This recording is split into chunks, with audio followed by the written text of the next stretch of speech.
उकितामुपिदा मौसुम्ब जगत्काणी अस्तस्नीप साधनोपदास मूत वतन मुलक मारवाड़। यह जगतकाणी जिसको श्री अनूपदास प्रिंटिंग प्रेस चावनी हेरुपुरा में छाप के प्रसिद्ध किया।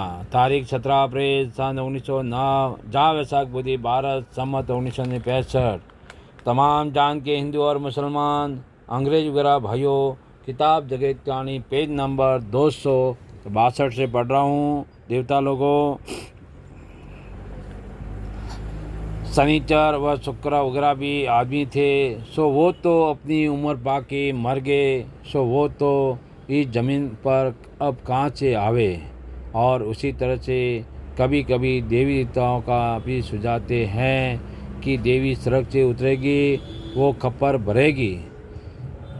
सो जब बनिए तमाम मुल्कों के नाम का पाप कराते हैं तो तमाम मुल्कों में मरी पड़ जाती है, और जो थोड़े से गाँवों के नाम का पाप करावे तो थोड़े से गाँव में मरी पड़ जावे। सो इसका हाल तुम संसार के लोग हर बरस टिप्पणों में सुनते हो, परंतु मैं तो एक दो बात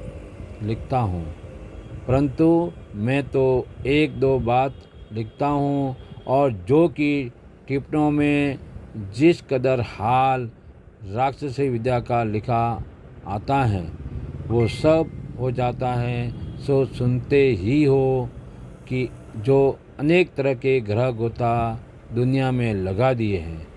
सो तुम हिंदू मुसलमान और अंग्रेज वगैरह टिप्पणों वगैरह में सुनते ही हो। सो यह टिप्पणी बनियों ने पहले से चला दिए हैं और ब्राह्मणों को पकड़ा दिए हैं। सो जिस तरह से कि रावण ने राक्षसी विद्या चलाई थी और रावण ने ऋषियों की बुद्धि भ्रष्ट करके राक्षसी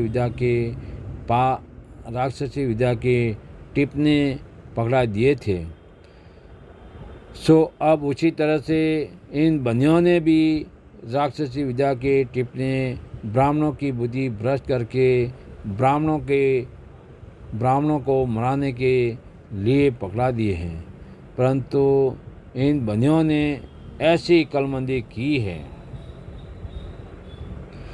कि उन्होंने राक्षसी पाप की खबर किसी को भी नहीं पढ़ने दी, और जो संसार के लोग और राजा बादशाह समझ भी गए तो यह जानेंगे कि राक्षसी विद्या ब्राह्मणों के घर की है और टिप्पणी भी उन्होंने ही चलाए हैं। इससे ब्राह्मणों के बच्चे मारे जाएंगे। सो जिस तरह से कि सब संसार के लोग भूले हैं, उसी तरह से ये बुद्धि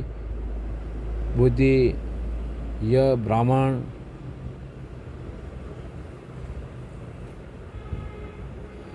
यह टिप्पणी उन्होंने चलाए है, जिससे ब्राह्मणों के बच्चे मारे जाएंगे। सो जिस तरह के सब संसार के लोग भूले हुए, उसी तरह से ये ब्राह्मण भी भूले हुए हैं। सो यह बात काबिल ख्याल करने की है कि बिगड़ सल तो ब्राह्मण किस तरह से भूले, जिससे बनियों ने राक्षसी पाप से बुद्धि भ्रष्ट करके बुलाए हैं कि जैसे रावण ने तमाम जान के राजा बादशाह और रेत वगैरह की बुद्धि खराब करके बुलाया था, उसी तरह से इन बनियों ने भी बुद्धि खराब करके और ज़्यादा पाप करा के बुलाया है।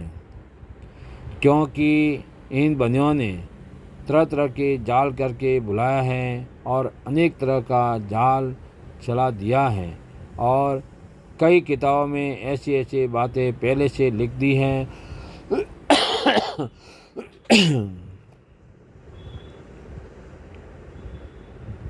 कि देवता जिंदा स्वर्ग में बैठे हैं, और यह किताबें बनियों की बनाई हैं, और नाम उन किताबों में इन बनियों ने अपने बचाव के वास्ते और जाल अपना जाय न होने के लिए अगले वक्त लोगों के लिख दिए हैं। तो यह बात ख्याल करने के काबिल है कि देवताओं ने अच्छे काम किए हैं, जिससे उनके नाम अमर है, और यह बनी जादू से लोगों को बीमार कर देते हैं और उनके दिल में देवता का सुझाव दे और जब उन्होंने हाथों से उन देवताओं की पेज नंबर 263 समाजों के ऊपर जीव मारते हैं, सो वो समाजों के ऊपर जीवों को इस वजह से मारने लगे हैं। और यह बनी जादू से उन्होंने दिल में देवताओं का सुझाते हैं कि देवताओं ने बीमार किया है। और राजा रावण ने भी देवता स्वरूपी लोगों की बुद्धि भ्रष्ट कर दी थी, परंतु रावण ने पाप थोड़ा चलाया था जिससे बुद्धि थोड़ी भ्रष्ट हुई थी। और इन बनियों ने तो साफ बुद्धि भ्रष्ट करके कि जो देवता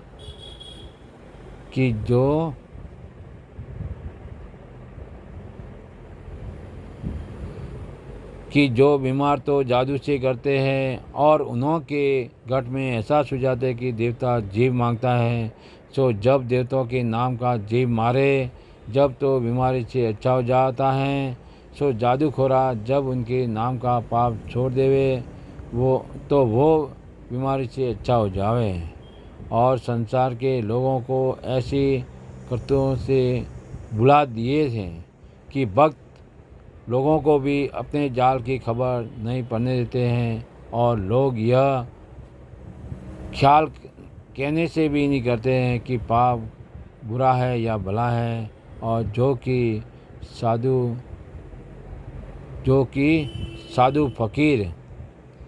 फकीरों को किसी देवता पर किसी जानवर को मारते हुए देखकर दया आवे और गुस्सा होकर यह कहने लगे कि हाँ कि तुमको अंधे हो गए कि जो देवताओं के ऊपर जीव को मारते हो। सो तुम किसी को मत मारा करो।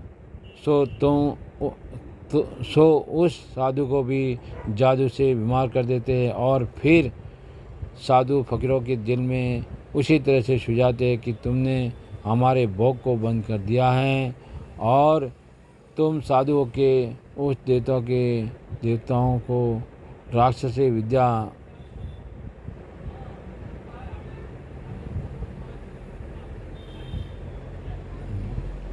सो तुम जीव को मत मारा करो। सो उस साधु को भी जादू से बीमार कर देते हैं। और फिर साधु फकीरों के दिल में उसी तरह से सुझाते हैं कि तुमने हमारे भोग को बंद कर दिया है और तुम साधु हो के हम देवताओं की निंदा करते हो जिससे हमने तुमको बीमार किया है। सो इन बनियों ने साधु फकीरों की बुद्धि ऐसी कैद कर दी है कि जो यह नहीं समझते हैं कि जो देवताओं का सुझाव दे तो साधु भी देवताओं के ऊपर जीव मारना अच्छी तरह से जानते हैं। और यह ख्याल नहीं करते हैं कि रावण के मुआफिक यह तो जादू का कुछ और ही सल है। सो यह तो कुछ और ही सल हैं। ऐसा तो यह बनी अपने राक्षसी पाप से नहीं समझने देते हैं और जादू से बीमार कर देते हैं जिससे साधु भी यह जानने लगते हैं कि देवता सच्चा है और मैं झूठा हूँ जिससे देवताओं ने बीमार किया है जिससे साधु भी देवताओं के भरोसे से भूले हुए हैं। सो बोले तो बनियों के पाप से क्योंकि बनियों ने संसार की बुद्धि भ्रष्ट कर दी है। सो देवताओं का सुझाव देते हैं तो उसको सब मानने लगते हैं और जो और किसी को सुझाव देवे तो वो भी मानने लगे। फिर उसी तरह से साधु भी भुलाकर सच मानने लग जाते हैं कि भूत प्रेत वगैरह देवता बड़ा हैं, सच जीव मांगता है। क्योंकि साधु फकीरों को भी जादू शाला से बीमार करते हैं। जब वो बीमार मारना सच समझते हैं और कहते हैं कि देवताओं के ऊपर जानों को मत मत जा और कहते हैं कि देवताओं के ऊपर जानों को देना दुष्ट है और मैं झूठा हूँ। सो उन्हों के यह बात मालूम नहीं कि रावण की तरह से इन बंदियों ने जादू से जादू जादू चलाया है और हकीकत में तो असल पाप इन बंदियों का है। अगर बंदियों के जादू की खबर संसार के लोगों को पड़ जावे तो संसार के लोग बंदियों के घर में जीवड़ों को मार के डाल देवे। जय परमेश्वर देवता लोगों, जय परमेश्वर। अष्टनीप साध अनुपदास लिखी किताब जगत कहानी चावनी अनुप्राज शिकवाज मारवाड़ चित्र 27 हर महीने की महीने 17 तारीख को किताब जगत कहानी निःशुल्क प्राप्त करे देवता लोगों। जय परमेश्वर। गरीबों का तो तारने वाला परमेश्वर होता है। जय परमेश्वर।